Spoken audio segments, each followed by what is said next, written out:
जय हिंद। आप लोगों को हमारे YouTube चैनल और Facebook पेज पर स्वागत है। आप लोग हमारे YouTube चैनल पर देख रहे हैं तो लाइक शेयर सब्सक्राइब कर लीजिएगा और Facebook पेज पर देख रहे हैं तो फॉलो कीजिएगा। तो आज आप लोगों को NCERT बुक से त्रिकोणमिति बताने जा रहे हैं, जिसका एक्सरसाइज है 8.1 और 8.1 का सवाल है 4। चौथा सवाल है, तो चलिए देखते हैं चौथा सवाल क्या है। लेकिन इससे पहले दोस्तों, आप लोग हमारे YouTube चैनल को सब्सक्राइब कर लीजिए और Facebook पेज को फॉलो जरूर कीजिए।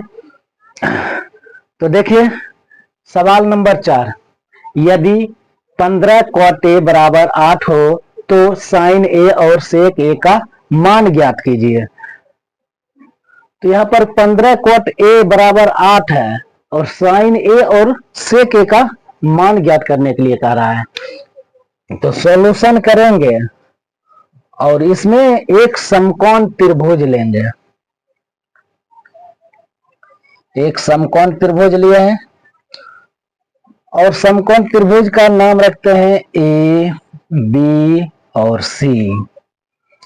अब यहां पर देखिए, यहां पर दिया गया है ये, तो लिखेंगे गिवन दैट, ठीक, 15 cot A इक्वल टू 8। अब देखिए cot A मल्टीप्लाई में 15 है तो बराबर के इस साइड ले जाएंगे तो यह गुना में रह जाएगा तो भाग में होगा। तो cot A इक्वल टू 8/15। अब cot का वैल्यू आ गया है 8/15। तो इसका फॉर्मूला होता है cot A इक्वल टू आधार बटे लंब। cot A इक्वल टू आधार बटे लंब, ये आधार हो गया है और ये लंब हो गया है। अब चलिए त्रिभुज में देखते हैं। एक समकोण त्रिभुज में क्या है, यहाँ पर A है, cot A है, तो ये कोण लेंगे, ए वाला कोण लेंगे, और ए वाला जब कोण लेंगे तो इसके सामने एक भुजा जो रहेगा वह लंब होगा और ये क्या होगा, आधार होगा और ये कर्ण होगा। तो देखिए cot A बराबर होता है आधार बटे लंब। तो त्रिभुज में ये cot A है, इसके सामने एक भुजा, ये कोण यहाँ पर है तो इसके सामने एक भुजा ये लंब होगा और ये क्या होगा, आधार होगा और ये कर्ण होगा। तो ये कह रहा है cot A बराबर आधार बटे लंब। तो आधार क्या हो गया है 8, तो आधार हो गया है 8 और लंब कितना हो गया 15। निकालना क्या है, अब कर्ण निकालना है। ए बी का वैल्यू निकल गया है और बी सी का वैल्यू है, ए बी का वैल्यू और बी सी का वैल्यू है, निकालना है ए सी का वैल्यू। तो A C equal to root अंदर B C square plus A B square. B C का वैल्यू कितना है 15 का स्क्वायर प्लस ए बी का वैल्यू कितना है 8 का स्क्वायर। 15 का स्क्वायर करेंगे 225, 8 का स्क्वायर करेंगे तो 64। सबको जोड़ेंगे 5 4 9, 5 4 9, 6 2 8 2। 289 का वर्गमूल कितना आएगा 17। 289 का वर्गमूल आ गया है 17, यानी ए सी का वैल्यू कितना आ गया है 17, ये आ गया है 17। अब क्या करना है, देखिए sin A और sec A का वैल्यू निकालना है। sin A बराबर क्या होता है लंब बटे कर्ण।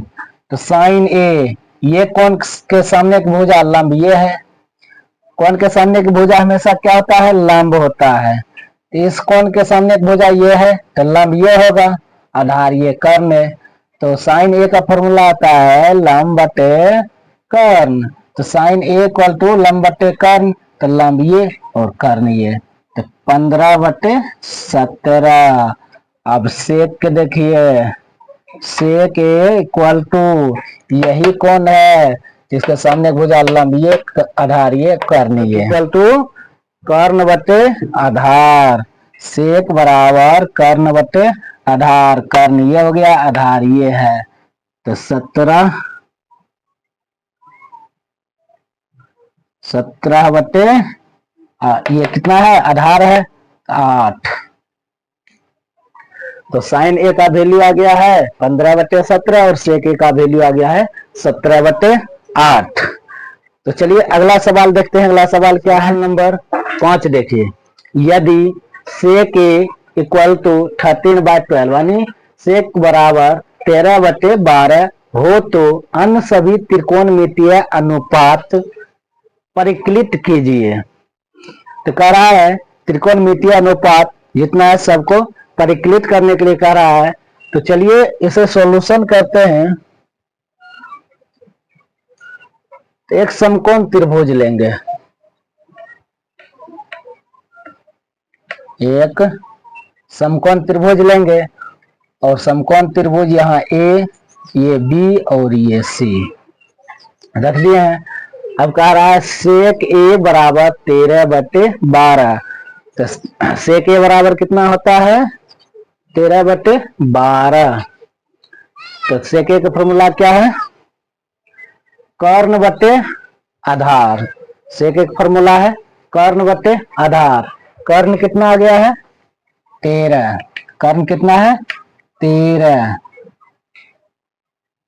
कर्ण है 13 और आधार कितना है 12। तो यहां कह रहा है साइन ए, तो ये कौन लेंगे और इसके सामने की भुजा ये लंब होगा और ये आधार होगा। तो क्या है, कर्ण बटे आधार है, तो आधार यहाँ पर 12 इसका वैल्यू है, ए बी का वैल्यू है। तो अब निकालना क्या है बी सी, निकालना क्या है बी सी।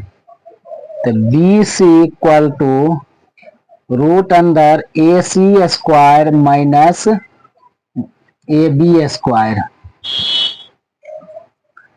अब ए सी का वैल्यू कितना है, ए सी का वैल्यू 13 है, तो 13 का स्क्वायर माइनस ए बी का वैल्यू कितना है 12 है, तो 12 का स्क्वायर।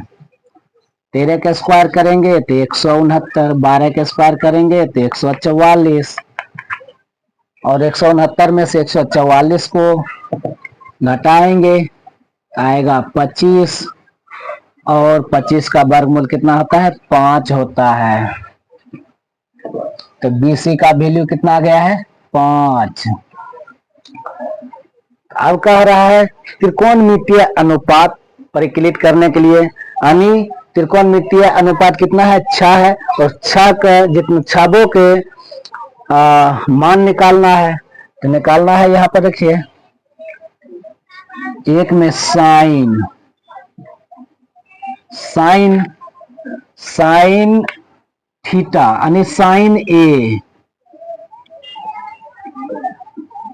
साइन एक निकालना है। तो साइन एक वैल्यू क्या होगा, साइन ए बराबर होता है लंब बटे कर्ण। तो साइन ए बराबर इसके सामने एक भुजा ये लंब है, तो बी सी, बी सी और कर्ण कितना है ए सी, ए सी। तो बी सी का वैल्यू कितना है 5, अब बटे ए सी का वैल्यू कितना है 13। अब कॉस के देखिए, कॉस ए, कॉस ए का होता है आधार बटे कर्ण, कॉस ए का होता है आधार बटे कर्ण। तो आधार ये हो गया है और कर्ण ये है, तो आधार ए बी बटे ए सी। तो ए बी का वैल्यू कितना है 12, अब बी सी का कितना है 13, सॉरी ए सी का कितना है 13। अब 3 में देखिए 10, 10 ए, 10 का होता है लंब बटे आधार, तो लंब ये हो गया है आधार ये हो गया है, तो बी सी बटे ए बी। तो बी सी है 5, बी सी है 5 और ए बी है 13। अब देखिए कॉट, कॉट ए बराबर, कॉट ए होता है आधार बटे लंब, तो आधार कितना हो गया है 12 और लंब कितना हो गया 12। तो आधार बटे लंब तो ए बी बटे बी सी। तो ए बी कितना है 12 और बी सी कितना है 5। अब यहां पर देखिए सेक सेक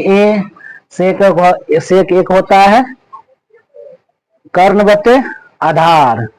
तो कर्ण बटे आधार यहाँ सेक एक दिया गया है 13 बटे यानी ए सी बटे ए बी बराबर 13 बटे 12।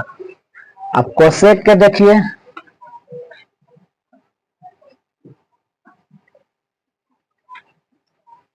कोसेक एक होगा कर्ण बटे लंब। कोसेक एक होगा कर्ण बटे लंब। तो कर्ण कितना है ए सी और लंब क्या है बी सी। तो ए सी कितना है 13, ए सी कितना है 13 और बी सी कितना है 5। तो त्रिकोणमितीय अनुपात के जितना है सबका वैल्यू निकल गया है। तो आप लोगों को यह क्लास कैसा लगा आप लोग कमेंट करके जरूर बताइएगा। क्योंकि दोस्तों वीडियो बनाने में बहुत मेहनत लगते हैं। क्योंकि वीडियो आप ही लोगों के लिए बनाते हैं जो क्लास 10th का विद्यार्थी है उनके लिए बनाते हैं। क्योंकि वह ये सभी सीखे क्लास 10th में, ये सभी उनको पढ़ने को मिलता है, ये उनके लिए है। तो आप लोग जो है हमारे YouTube चैनल को सब्सक्राइब कर दीजिए और Facebook पेज को फॉलो कर दीजिए। क्योंकि सबसे पहले आप तक हमारे वीडियो का नोटिफिकेशन पहुंचते रहे। लेकिन दोस्तों आप लोगों को एक बात और, आप लोगों को यह क्लास कैसा लगा, यह पढ़ाई कैसा लगा, आप लोग कमेंट करके जरूर बताइएगा और आपके कमेंट का हम इंतजार करेंगे।